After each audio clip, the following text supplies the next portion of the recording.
Before we begin, I'd like to acknowledge the traditional custodians and their ancestors of the unceded lands and waters on which we live, work, and depend. We recognise all First Nations peoples around the world and celebrate their enduring connections to country and pay our respects to elders past, present, and emerging.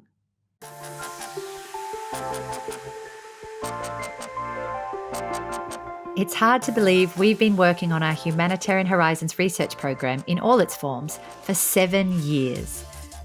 This is a special episode of I Think You're on Mute, and as your host, Beth Eggleston, this is a particularly special episode for me to reflect on what has been achieved in that time, the challenges along the way, and all that we can learn. We'll highlight some of the headlines you may have missed and the insights you may need in your work as we shape a better humanitarian future.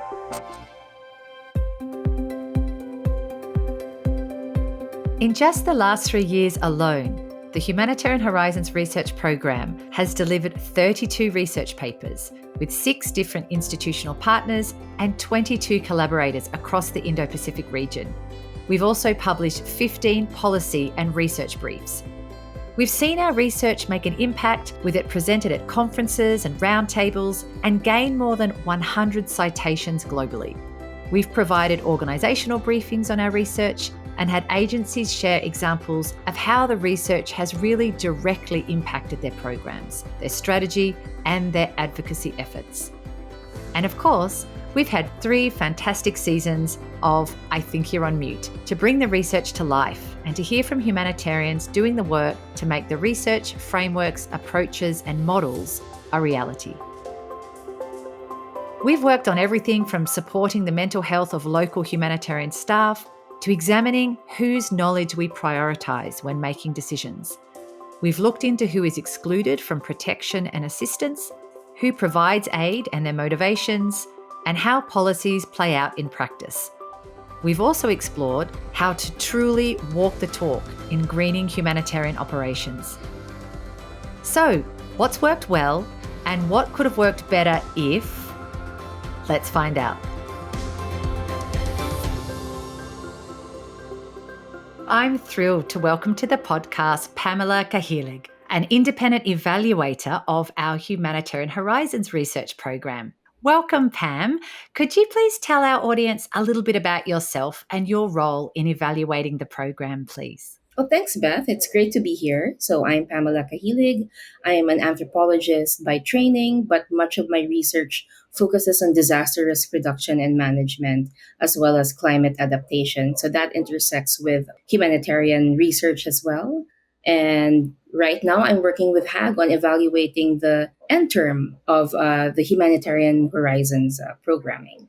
Perfect. Thank you, Pam. So let's get into it. I'd love to ask you firstly, what is one example that stood out to you where the research really made a difference in how humanitarian work was conducted? Okay, well, I can speak from my experience in the Philippines, particularly in testing the localization pathway. I worked with persons with disability, and as we went through the accompaniment process, they said that it became clearer to them what they were trying to do, as well as their justifications for trying to do it. And also, it became an avenue for them to learn more about measurement and evaluation. So it doubled as a capacity building exercise as well.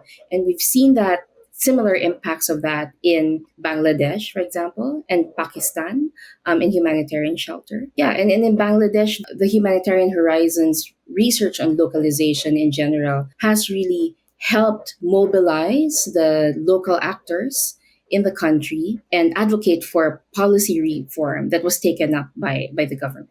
Thank you, Pam. And as you know, we have quite a passion for transparency at Humanitarian Advisory Group. So we're really keen to get your insights on also what could we have done differently and what could have worked better in our research program. Right. So far, what the data is showing is that people really appreciate the transfer of power that from international to local within the program. A lot of interviewees do say that it could be still pushed further by, for example, having more resources to translate the findings into local languages so that the results of the research can be brought down to the grassroots communities. And that could also be an avenue for more feedback on how to localize the different programs. Yeah, that's a great insight. Absolutely. So, in our last episode, Pam, we spoke about the value of locally led response and we were asking if, in fact, it's working. So, from evaluating our localization research, what are your thoughts? Are we actually listening meaningfully to local actors and letting them lead? Well, absolutely. That is one consistent feedback in the evaluation, that the shift to like centering global South voices and global South experiences in the conduct of research is not only shaping international humanitarian actors' views of what humanitarian research could be, but also researchers from the global South are also saying that it is transforming their own notions of, how research can be conducted, how it can be made more equitable. And the impact of that is, well, firstly, there is a growing shared language between the different local actors that helps them collectively advocate for reform in the humanitarian space. And then secondly is, when the grand bargain said that humanitarian response ought to be localized, there were so many questions on how this can be done. And what the research from the program is showing is, different ways to operationalize localization, whether it's COVID response or disaster risk reduction or recruitment across a different range of fields where it could be tricky for local actors to be able to collaborate and advocate together. And Pamela, you have so much experience when it comes to research. I would love to understand a bit from your personal viewpoint of how you see the value of research in informing humanitarian response. Well, localization is it can be an abstract concept. And what research can do is translate the abstract into concrete. And we're seeing that in the evaluation as well. There's a great appreciation for the research playing a big role on how different responses that are localized can be made tangible and connected to on-ground realities. Yes, I agree very much with that. Thank you so much for these insights, Pam. It's been great to understand from the outside how you feel the research program has gone and where we could look to take it in the future. Thank you so much for joining the podcast. Thanks to Beth.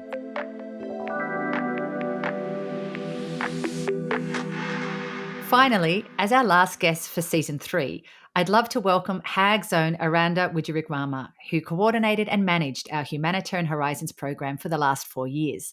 Eranda is an executive at HAG and has been instrumental in making sure we answer important research questions while making sure we also meet our deadlines. Thank you so much for joining us, Eranda. Thanks, Beth. It's so exciting to be talking to you about all the things we've achieved in this program in the last 6 years, along with our partners.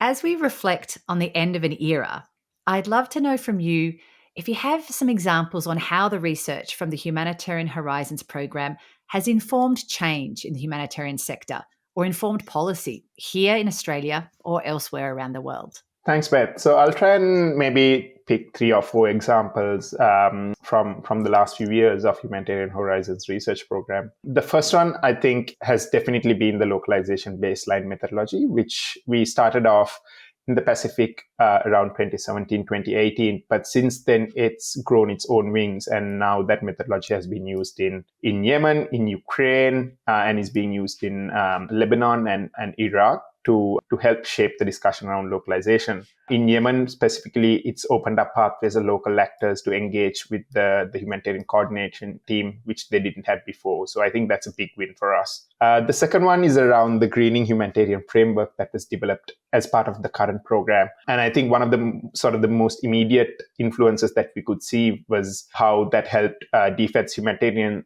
logistic capability, or HLC, to cut back on plastic packaging for some of their supplies. And the framework has also influenced the thinking and design for the Pacific warehouse programming. So that's going to have a big influence in the Pacific region moving forward. And I think one of the other key examples is the work that we've been doing around, thinking around an equitable knowledge and evidence ecosystem in the humanitarian sector, and how we've been engaging with global North and global South actors is really sort of trying to showing how it's affecting the thinking and the practices of global North researchers and knowledge producers. So I think that's something for us to be proud of and to keep working towards. Finally, I think the localization impact framework that we've been developing is starting to shape some of the thinking of particularly international actors as well, in terms of how they plan for and better track the impact of localized practices. But also some of the INGOs have been exploring how this can help them to bridge the gap between localization and accountability to affected populations, or AAP. So I think for me, those would be sort of the four major examples of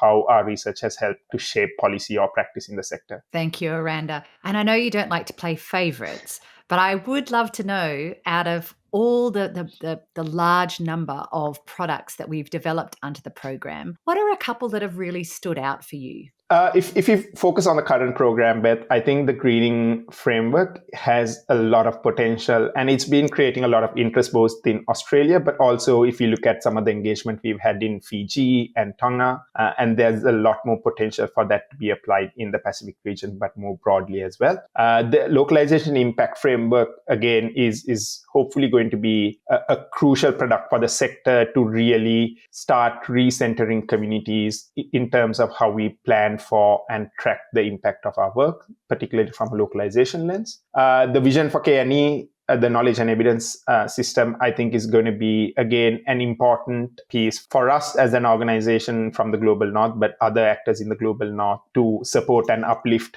Global South researchers and knowledge holders and experts who are usually considered, who are not given their due place in the sector.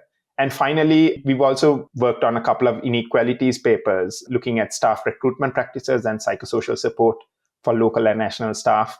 And these, for me, have been some of the most interesting products, because these are looking at really thorny issues from the perspective of local and national actors. And we certainly hope that this is going to create some more space for the sector to discuss difficult issues moving forward. Thanks, Eranda. Indeed, they certainly address some very thorny issues, and I agree they were super interesting. So I suppose if you were to look back on this program, and even perhaps the program before, what are some of the key achievements or the legacies of this Humanitarian Horizons program for you? Personally, for me, I think one of the biggest legacies or achievements is the way we've approached partnerships in this research program.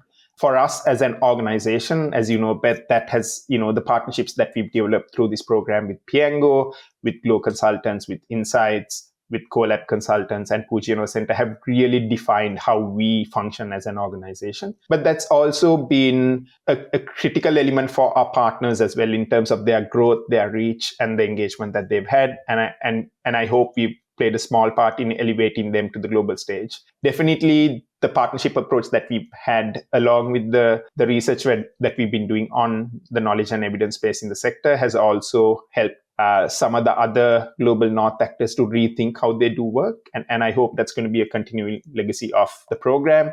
In terms of particular products, I think the localization baseline methodology stands out for me, because it started off as a more focused piece of work in the Pacific that we started off with Piango. But that's, as I said before, it's really started to create a lot of buzz and influence across different humanitarian spaces. In Ukraine, they completed a baseline last year with support from ICWA, and now they're completing another follow-up study to really hold the humanitarian actors to account on the progress of localization. And that's what we wanted to do from this program, is create the means and the evidence to support humanitarian actors to drive that change. And finally, I think looking forward, definitely the greening framework and the localization impact frameworks will have those same influences, I think. And I hope that it'll also generate that interest and the momentum that the localization methodology has over the last few years. And these will also drive more evidence-based discussions and reform in the sector that's badly needed. Yes, I agree, Randa. I feel that because it's not just insights and research that we generated throughout the program, but that we were able to distill that down into practical tools and frameworks, that guidance that agencies can actually take and integrate into their everyday work. There seems to be a real appetite to want to take that and run, which is so exciting. Thank you so much for those insights, Eranda, and congratulations on coordinating such a huge program over the last 4 years. Thanks so much. Thank you so much, Beth. As we wrap up, a huge thank you to all the people we interviewed, all the partners we worked with, all the people who peer reviewed the research, and to all of you who took the time to read and digest the insights and listen to our podcast. A big shout out to our wonderful partners, Glow Consultants in Pakistan, CoLab in Fiji, Insights in Bangladesh, the Pujiono Centre in Indonesia, and Piango, based across the Pacific. Your brilliance in helping shape, guide, produce, and socialise the research has been immense, and we can't thank you enough.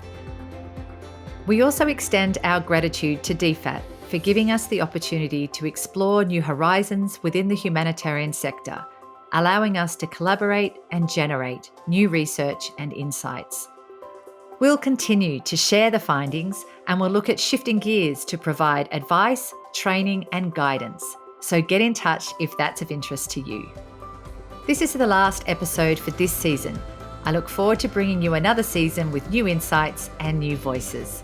I'm Beth Eggleston, and this is I Think You're on Mute. This podcast was produced and recorded by Room 3, a production company that works with not-for-profits and social enterprises, and supported by Green Letter Communications.